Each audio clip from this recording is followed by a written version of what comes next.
Okay, let's dive right into this. Welcome to The Explainer. Today, we are unpacking the absolute juggernaut that is Mukesh Ambani and his transformation of Reliance Industries into a staggering $125 billion revenue empire. I mean, we're going to look at how a local Indian textile business morphed into this massive global force that literally dictates everything from energy markets to the digital infrastructure we use every day. $105 billion. Just let that number sink in for a second. That is Mukesh Ambani's estimated net worth, which firmly establishes him as the richest person in all of Asia. But hey, this explainer isn't just about a massive bank account.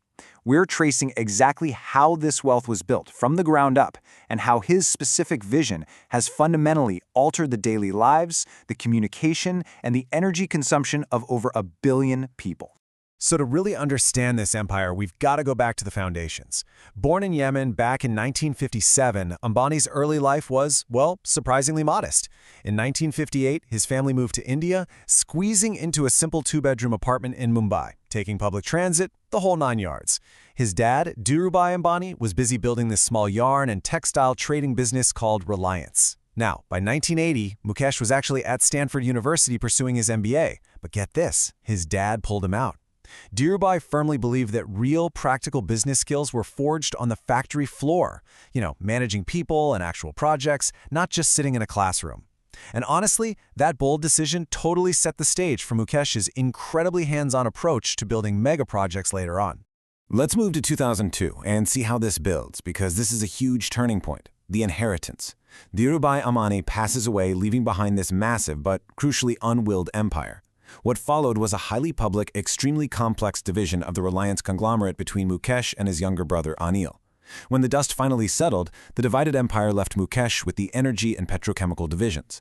Now, at the time, some people thought, okay, he got the slower, old economy side of the business, especially compared to telecom, which initially went to his brother. But Mukesh, he had a sweeping, totally different vision for these foundational industries.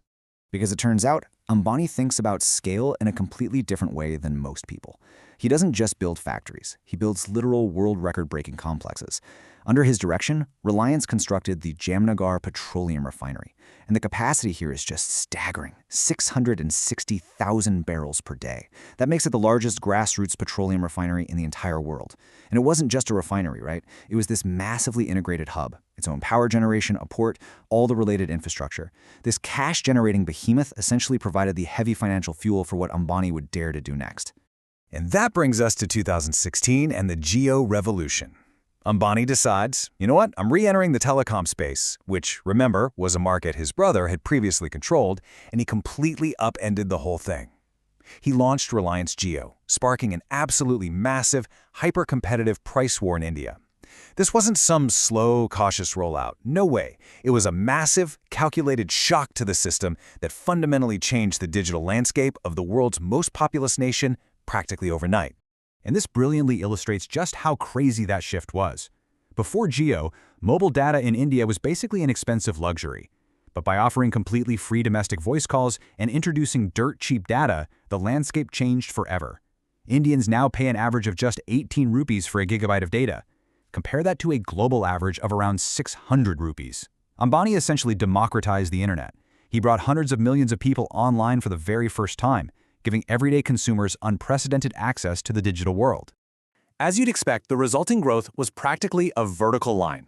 By offering virtually free smartphones alongside those rock-bottom data prices, Jio rapidly captured 500 million subscribers. Seriously, let that sink in for a second. 500 million people connected to a single network that was built from scratch in just a few short years. It's fascinating to see market disruption on this sheer scale, creating an inescapable consumer ecosystem.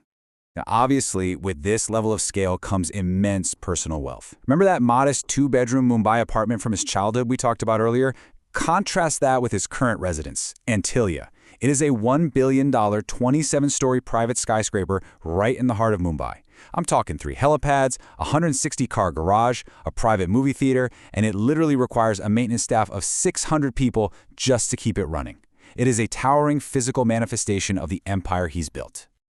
But look, if you think Mukesh Ambani is just resting on his laurels up in his billion-dollar skyscraper, think again. The Reliance of today is pivoting hard toward the future. It's genuinely intriguing to watch a legacy oil baron aggressively diversify away from fossil fuels. He is pushing deeply into retail, financial services, deep tech, AI, and most importantly, green energy.